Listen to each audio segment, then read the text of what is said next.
Haleluya. Amen. Tubasuhuje mu izina ry'Umwami Yesu Kristo. Bishimye Imana cyane aturinde twese. Tugaragaje ko bamaze kwihumeka abazima. Imana bikoze ntabwo icyubahiro. Amen. Turababitswe no kubaha Imana rero. Ni igitabo cy'Abaroma.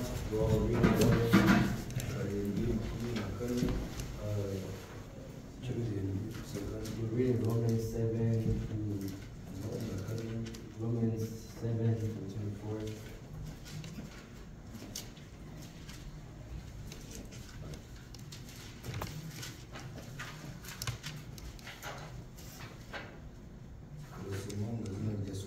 Amen. We're reading the name of Christ. Yemwe mbonye ishyano, ninde wankiza uyu mubiri untera urupfu? Imana ishimwe kuko izajya inkiza ku bwa Yesu Kristo umwami wacu. Amen. Amen. What a wretched man I am, who will rescue me from this body of death. Thanks to be God through Jesus Christ our Lord. Amen.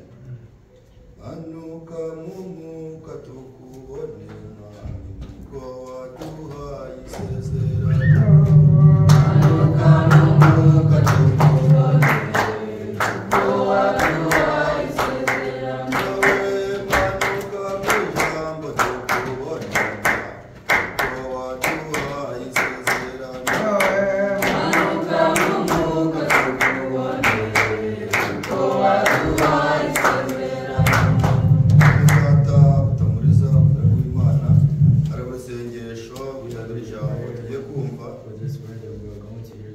Akamaro mu bugingo bwacu.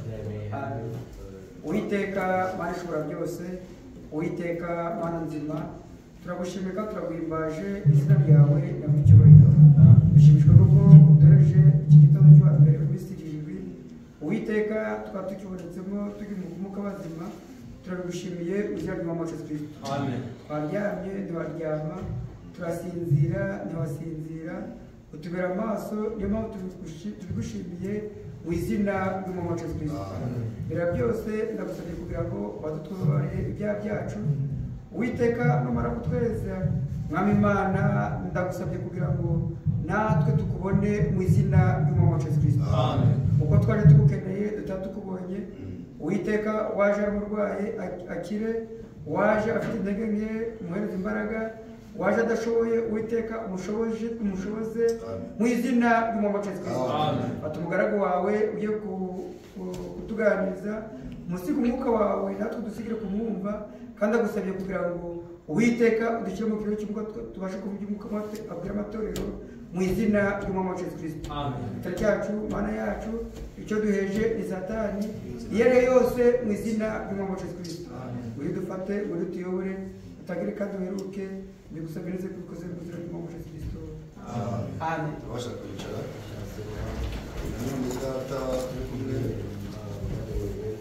dusuhuje mu izina ry'Umwami Yesu Kristo. Amen. Haleluya. Amen. Haleluya. Amen. Imana umugisha mu Yesu Kristo. Turashimira Imana cyane yongeye kudoreza uyu munsi. Ni ukuvuga ngo itwongereye uyu munsi mu minsi y'uburame bwacu, kuko abana b'Imana, abana b'umwuka barabizi ko iyi minsi turimo atari iyacu, turi mu minsi y'inyongera. Igihe kirashize kurusha uko twe tubitekereza, igihe kiratwegereye kurusha uko mwe mubitekereza. Abantu babijyana kure bakabyegeza hirya, ariko abari mu mwuka babona ko nta gihe gisigaye. Uwitegura itegura none. Amen. Ushaka umwami umushaka none, kuko baravuga tudushaka Uwiteka byishoboka akabonwa, tumwambaza akiri bugufi, kuko hari igihe bazamwambaza atari bugufi bamushake bamubure. Niyo mpamvu ku bana b'Imana ari byiza gushaka Uwiteka hakiri kare, ari byiza gukorera Uwiteka hakiri kare. Ntabwo uzakorera Uwiteka umaze gusaza, ntabwo uzakorera Uwiteka udafite imbaraga. Gukorera Uwiteka ni none. Amen. Ubu sindi mvuga ko twaganira amagambo atubwira kuba imbohe ya Kristo. Iyo uri imbohe ya Kristo ukora ibyo Kristo ashaka. Ntabwo imbohe yigenga, ntabwo imbohe yinyagambura, ntabwo imbohe ikora ibyo ishaka. Iyo uri imfungwa ugengwa n'abagufunze. Natwe rero ko twemeye gukorera Kristo ukemera kuba umwana w'Imana nk'uko ijambo ryabivuze ati mwe muri abana banjye mutarabyawe n'amaraso ndetse n'umubiri, aho mwabyawe mu mwuka kubw'ijambo ry'Imana. Imana mugisha mu izina rya Yesu Kristo. Amen. Harahirwa abumva aya magambo, harahirwa abumva aya magambo. Imana tugize umwe iduhambiza ngo umurunga, uwo murunga nta wundi ni ijambo ryayo ariyo mahoro. Amahoro y'Imana abe muri mwe. Amen. Mbifurije amahoro y'Imana kugira ngo atware ubugingo bwanyu. Mbifurije amahoro y'Imana kugira ngo atware umubiri wanyu. Mbifurije amahoro y'Imana kugira ngo abane namwe mu bikorwa byanyu byose. Ufite amahoro y'Imana ntatinya, nta kimuhangara, nta kimunyeganyeza, kuko ari mu mahoro y'Imana. Amahoro y'Imana abe muri mwe. Amen. Uyu munsi rero dufite umwanya muto none tugarutse kumva amagambo y'Imana, yabo twumva iby'Imana yateguriye. Dusomye igitabo cy'Abaroma, ariko rero reka twongereho Abaroma 11, Abaroma 11:27, kugira dufatanye kumva neza aya magambo.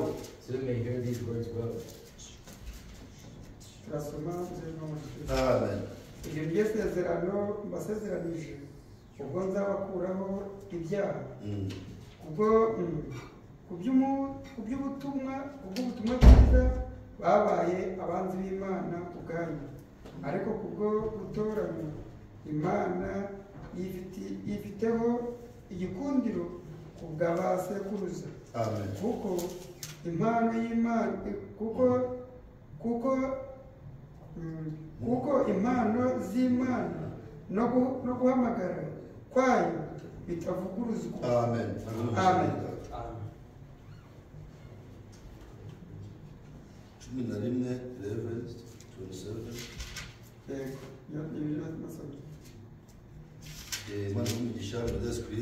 And this is my covenant with them when I take away their sins. As far as the gospel is concerned, they are enemies of your account. But as far as election is concerned, they are loved on account of the patriarchs. Amen. Ijambo ry'Imana ni rizima kandi rifite imbaraga. Kuko ijambo ry'Imana ni rizima kandi rikaba rifite imbaraga. Nawe iri mu ijambo ry'Imana ufite imbaraga. Kandi ijambo ry'Imana bivuga ngo ni inkota. Inkota icyaye amugi yombi, ikubita hirya igakubita hino, ikagenda hano ikagarura, ni ukuvuga ngo hose ikorayo. Bisobanura ngo ari uvuga iri jambo ari nabumva bose iri jambo rirabagenga. Amen. Bose iri jambo rirabagenga. Iri jambo dusomye mu Baroma 10:27 ndagira mwumve neza. Haravuze ati iryo niryo sezerano basezeranije abana namwe nabone sezerano. Amen. Ubwo nzabakuraho ibyaha, ubwo nzabakuraho ibyaha kubw'ubutumwa bwiza babaye abanzi b'Imana ku bwanyu, ariko kubw'igikundiro ku bwa ba sekuruza, kuko impano z'Imana no guhamagarwa kwayo bitavuguruzwa. Amen. Ni ukuvuga ngo impano y'Imana n'umuhamagaro guhamagarwa kwayo ntibivuguruzwa. Hahirwa uw'Imana ihamagara, hahirwa uw'Imana yabariye ibyaha. Amen. Ntiyongere kubarwaho ibicumuro ukundi, ahubwo ukaba uri muri Kristo nawe utagengwa n'ibyaha, ahubwo ugengwa n'ijambo ry'Imana. Amen. Nagira ngo rero musobanukirwe neza, wenda abandika cyangwa bari kunyumva bagati none iri jambo ravuga iki, iri jambo risobanuye iki.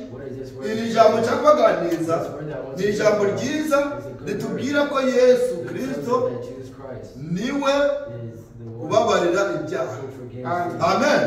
Nta muntu n'umwe wagusengera kubabarira ibyaha, nta muntu n'umwe wagukuraho ibyaha. ariko Yesu Kristo niwe ukuraho ibyaha bari mu isi. Amen. Uwiteka niwe utubabarira ibyaha, Uwiteka niwe ukuraho ibicumuro byacu. Biravuga ngo amatungo n'ibimasa byatangaga kugira ngo bitwikire ibicumuro. Ikintu gitwikiriye isekagera ugahanagura, so cyagiye twikurura. Icyo gitwikiriye isekagera uratwikurura ukajya ukakibona. Ni ukuvuga ngo Yesu abonye ko ibyo bitambo bidahagije, Yesu Kristo azana igitambo kizima. Amen. Gikuraho ibyaha by'abari mu isi. Niyo mpamvu bamaze kumenya ijambo ry'Imana bagasogongera ijambo ry'Uwiteka, bakumva uburyo Uwiteka agira neza, bakumva uburyo Uwiteka aryoshye, ntabwo bongera kuri ibyaha ukundi. Amen. Kuko niyo wagira amafaranga, iyo wagira ubutunzi, niyo wagira imisatsi myiza, niyo wagira imyambaro myiza, udafite Imana muri wowe byose ni ubusa. Iyo uri umwana w'Imana umenya ko byose bikubera byiza iyo ufite Imana. Ninde wenda baracyari batoya ariko mujya mubyumvaho. Ninde muntu usanga cyangwa ugize kubibona ko ufite umusatsi mwiza ukunda cyane, uko wabura kumva nyine nta kintu kiri ukunze nk'umusatsi. Wajya wagira kuruze ku bitaro ugasanga bamwogoshe, umusatsi bawukuye bawukuye atabishaka kuko bibaye ngombwa. Umusatsi bawukuye kandi yawukundaga. Ni ukuvuga ngo rero umusatsi ukunda cyane ntacyo waba ukumariye udafite Imana. Ninde muntu wavaga avuye kuri iyi si imyambaro afite, amafaranga afite bikamucungura? Ninde? Ariko Uwiteka ni incungu, niwe mucunguzi w'abana b'Imana. Amen. Uwiteka ni mucunguzi. Reka mbabwire ngo iyo dukosheje, iyo tugiye mu byaha, turi mu isi y'ibyaha. Biravuga ngo benshi bagotomera amazi bakabikora babizi, bakabikora babibona, bakibaza ko ariko bizahora. Ariko bakababwire ngo egera Uwiteka usaba imbabazi, kunandi wakubabarira. Uwiteka nubabarira ibyaha by'abari mu isi. Amen. Uwiteka nubabarira. Niba udafite Uwiteka muri wowe, niba Imana itayobora ubuzima bwawe, umenye ngo uracyari mu bubata bw'ibyaha, uracyari imbata y'ibyaha. Ariko niba waramenye Kristo, niba waramenye Imana ukava mu byaha, Uwiteka ari umucunguzi, nawe ushimira Imana kuko Uwiteka agira neza. Amen. Uwiteka nubabarira ibyaha by'abari mu isi. Najya mbabwira ati Imana niyo ibabarira ibyaha. Nawe byande gutyo mbese. Imana niyo ibabarira ibyaha. Nta muntu n'umwe akabarira ibyaha, nta muntu ukuraho ibyaha by'abari mu isi uretse Imana yonyine. Amen. Uretse Imana yonyine. Hano kuri 7:25 batubwiye bati, 7:25 batubwiye bati, 7:24 sorry, ngo yemwe mbonye ishyano. Erega bari munsi afite ishyano kuko nta Mana. Ariko aravuga ati, ninde wangiza uyu mubiri unera urupfu? Ninde wagukiza umubiri gutera gupfa? Ninde wagukiza umubiri gutera ibyaha? Ninde wagukiza umubiri gutera ingorane? Ninde wagukiza umubiri gutera kwiheba? Ninde wagukiza ibibazo ufite? Imana ishimwe kuko izagiza kubwa Yesu Kristo. Haleluya. Amen. Imana ishimwe kuko ari incungu kuba mwizeye. Amen. Imana ishimwe kuko ari babarira ibyaha by'abari mu isi. Imana ishimwe kuko izayinyiza kubwa Yesu Kristo. Uwiteka ni umukiza. Ariko akazikora Imana amashyi.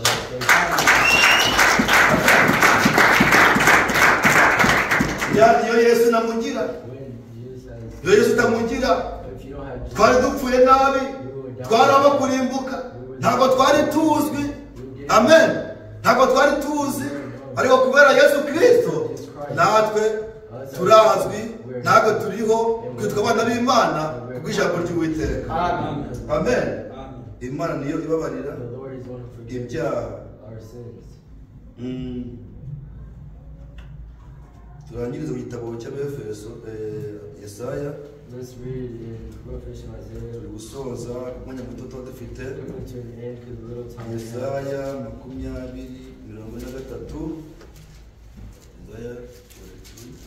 Isaiah 43:45.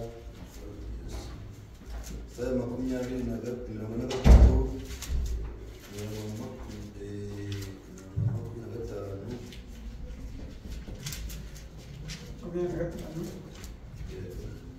ubwanjye ninjye wanagura ibicumuro byawe. Umva neza, tega amatwi wumve. Nakubabarira ubwanjye.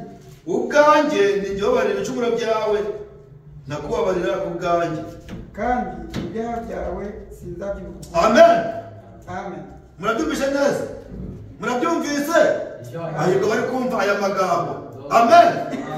Wumvishe amagambo nawe waba ufite umunezero utagira uko ungana, utabona umunzana upimaho. Nasubiremo yongere adusubire twumve. Ubwanjye ninjye wanagura ibicumuro byawe. Ubwanjye ninjye wanagura ibicumuro byawe. Nakubabarira ku bwanjye. Nakubabarira ku bwanjye. Kandi ibyaha byawe. Ngo kandi ibyaha byawe sinzabyibuka ukundi. Sinzabyibuka ukundi. Amen. Amen. Imana ihabwe icyubahiro mu izina rya Yesu Kristo. Amen. Kandi Imana umugisha abumvise aya magambo. Biravuga ngo umwana w'Imana ntaba agikora ibyaha, kuko twavuye mu bubata bw'ibyaha, ntabwo tukiri imbata y'ibyaha, twababariwe ku bwa Yesu Kristo. Reka mbabwize ukuri, ntimukiruke inyuma y'abantu badafite ijambo ry'Imana, kuko nta muntu n'umwe wakubabarira ibicumuro byawe. Niyo yaba na so wamukorera amafuti, ukamukorera ibyaha, ukavuga ati Daddy forgive me, yes I forgive you, but Imana yonyine niyo ikweza ikakubabarira ibicumuro byawe. Amen.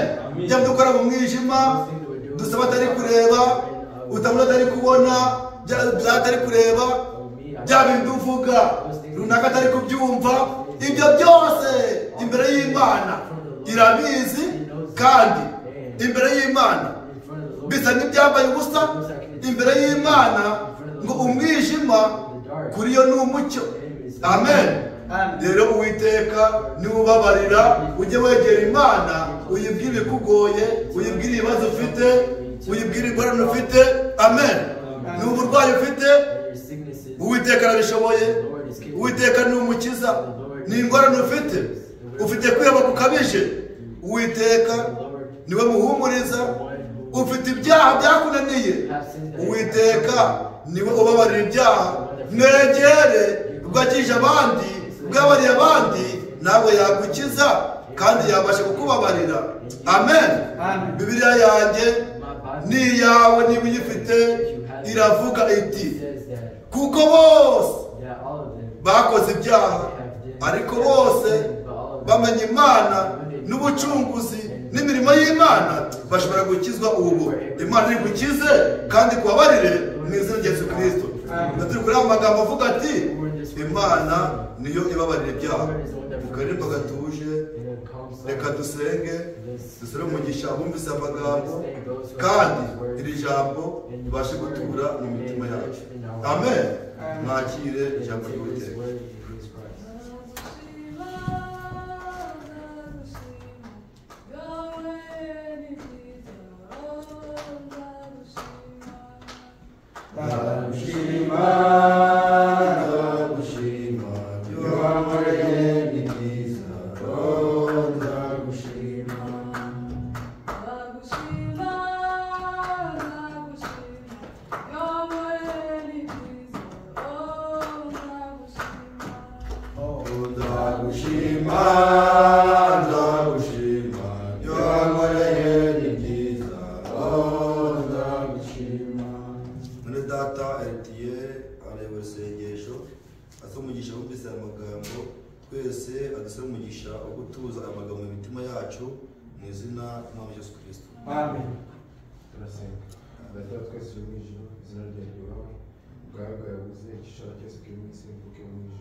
Mwami turagushimiye kubw'amagambo meza utubwiye, tugushimiye Mwami kuba watwohereje umufasha, tugushimiye kuba watwohereje Yesu Kristo kugira ngo tubabarire ibyaha byacu.